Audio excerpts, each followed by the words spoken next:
A replay attack. The name itself sounds scary. It brings up this image of someone copying your Bitcoin payment and just playing it again, sending the same money a second time without your permission. But can that actually happen? Can someone just replay a Bitcoin transaction and double spend your funds? The answer is a split one, and understanding that split is key. On the Bitcoin network itself, the answer is a firm no. The system is designed from the ground up to stop this.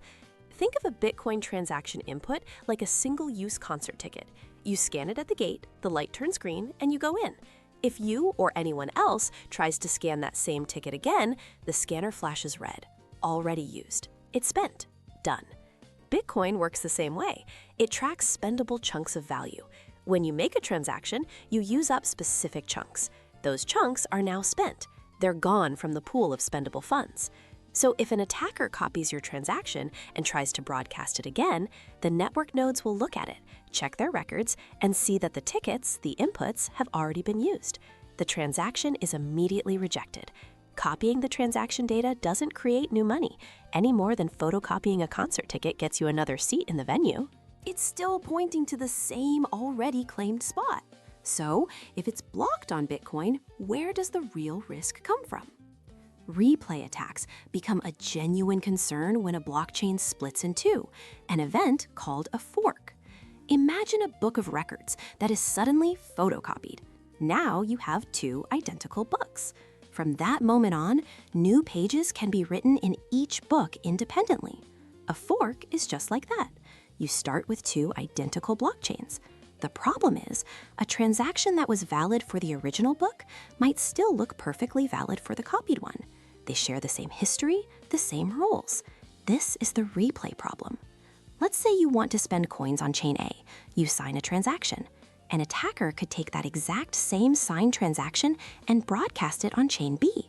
If both chains accept the same format, chain B will see it as a valid instruction and process it.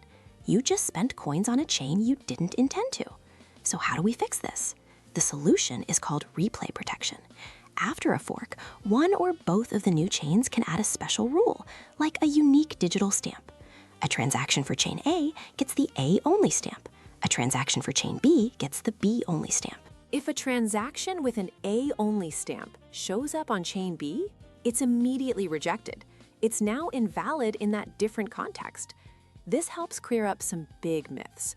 The fear that someone can just copy-paste your daily Bitcoin payment and drain your wallet twice? That's not how it works on Bitcoin. The inputs are spent. The real issue is not an everyday hack. It's a specific problem that arises during these rare chain split events. And while you probably won't deal with this often, it's good to know what to do if a major fork ever happens. The rules are simple. First, pause. Don't rush to make transactions. Second, check if the chains have implemented replay protection. And third, if you need to move your coins, use wallet software that is specifically designed to handle the split safely. To make it concrete, say you wanted to spend $100 worth of coins on chain A, but keep the equivalent value you now have on chain B. Without replay protection, that $100 spend could be replayed, and you'd accidentally spend the funds on chain B too. So here's the core takeaway. On the same chain, on Bitcoin, a replay is blocked by design because the inputs are single use. They're already spent.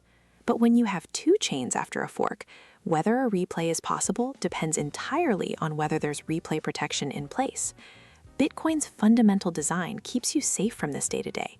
The danger of replay attacks is a special case scenario, one that has known solutions and requires a bit of user caution during very specific network events.